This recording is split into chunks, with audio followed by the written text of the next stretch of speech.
తెలుగు రాష్ట్రాలకు వర్ష సూచన కొనసాగుతుంది. ఇప్పటికే కేరళ తీరాన్ని నైరుతి రుతుపవనాలు తాకాయి.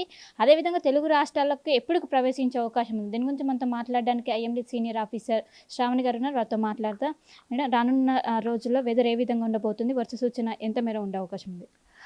మనకి ప్రస్తుతానికి మధ్య మహారాష్ట్ర మరత్వాడ మీదుగా ఒక వెల్ మార్కుల్లో అంటే ఒక అల్పపీడనం అనేది కొనసాగుతూ ఉంది. దీని మీదుగా మనకి దాదాపుగా నార్త్ తెలంగాణ మరియు దక్షిణ ఛత్తీస్గఢ్ మీదుగా ఒక ద్రోణి కూడా కొనసాగుతూ ఉండడం వల్ల ఈ రెండిటి ప్రభావం వల్ల తెలంగాణ రాష్ట్రంలోని అలాగే ఇటు తెలుగు రాష్ట్రాల్లో కూడా అక్కడక్కడ మనకి ఈ చెదురుగా వర్షాలు పడే అవకాశం అయితే కనిపిస్తుంది.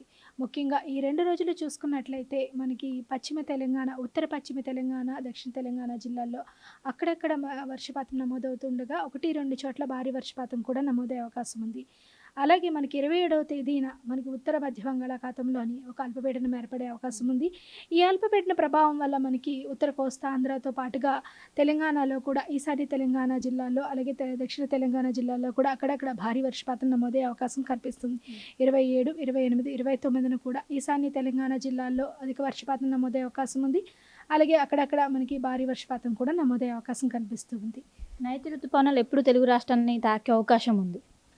ప్రస్తుతానికి నైరుతి రుతుపవనాలు దాదాపుగా గోవా మరియు బెళగావి పరిసర ప్రాంతం నుంచి దక్షిణ కన్నడ మీదుగా ఇంకా మనకి మద్రాస్ పరిసర ప్రాంతం నుండి ఈశాన్య రాష్ట్రాల్లోకి ప్రవేశించడం అయితే జరిగింది. అయితే వచ్చే ఈ అల్పపీడన ప్రభావం వల్ల మనకి తెలుగు రాష్ట్రాల్లోని వచ్చే 3 రోజుల్లో కూడా ప్రవేశించే అవకాశం అయితే కనిపిస్తుందన్నమాట. గత సంవత్సరం 30వ తారీఖున ప్రవేశించే, కానీ ఈ నెల చాలా ముందుగానే, ఈ సంవత్సరం చాలా ముందుగానే ప్రవేశించాయి. ఈసారి వర్షపాతం ఏ విధంగా ఉండే అవకాశం ఉంది మేడం? గత 15 ఏళ్ల క్రితం కంటే దాదాపుగా మనకి 2010లో 9లోనే మనకి ఇదే విధంగా 22, 23 తేదీన మనకి కేరళని తాకడం అయితే జరిగింది. తర్వాత మనకి తెలుగు రాష్ట్రాల్లో కూడా చాలా త్వరగా రావడం అయితే జరిగింది. అదేవిధంగా ఈ సంవత్సరం కూడా మనకి 24వ తేదీన కేరళని తాకడం అయితే జరిగింది. తర్వాత మనకి 27, 28 మధ్యన తెలుగు రాష్ట్రాల్లో వచ్చే అవకాశం అయితే కనిపిస్తుంది. గత ఏడాదితో పోల్చుకుంటే ఈ ఏడాది మనకి కొద్దిగా త్వరగానే మనకి ఋతుపవనాలు రావడం అయితే జరిగింది. అలాగే మనకి ఈ సంవత్సరం కొద్దిగా ఆశాజనకంగా కూడా ఉందని చెప్పవచ్చు. ముఖ్యంగా మధ్య భారతదేశంలోని ఒక పాజిటివ్ సైన్స్ అనేవి ఉన్నాయి. అదేవిధంగా ఎల్నినో పూర్తిగా మనకి బలహీనపడడం వలన మనకి దక్షిణ తెలంగాణ మరియు ఉత్తర ఈశాన్య తెలంగాణ జిల్లాల్లో అక్కడక్కడ కొద్దిగా భారీ వర్ష సూచనలు కూడా ఉండడం వల్ల ఈ సంవత్సరము సాధారణ కంటే కొద్దిగా అధికంగా నమోదయ్యే అవకాశం అయితే కనిపిస్తుంది. ఈ నెల 20న ఏర్పడే అల్పపీడన ప్రభావం ఎక్కువగా ఏ జిల్లాల పైన ఎఫెక్ట్ ఉంటుంది? ఈ అల్పపీడన ప్రభావంలో ఉత్తర కోస్తా ఆంధ్రతో పాటుగా మనకి ఈశాన్య తెలంగాణ జిల్లాలైన మనకి జయశంకర్, భూపాలపల్లి, ములుగు, వరంగల్, జనగాం, మహబూబాబాద్, అదేవిధంగా భద్రాద్రి కొత్తగూడెం, ఖమ్మం, నల్గొండ, సూర్యాపేట ఈ పరిసర ప్రాంతాల్లో ఎక్కువగా ఉండే అవకాశం అయితే కనిపిస్తుంది. జీహెచ్ఎంసీ పరిధిలో పరిస్థితి ఏ విధంగా ఉంటుంది? ఈరోజు రెయిన్స్ ఉన్నాయా?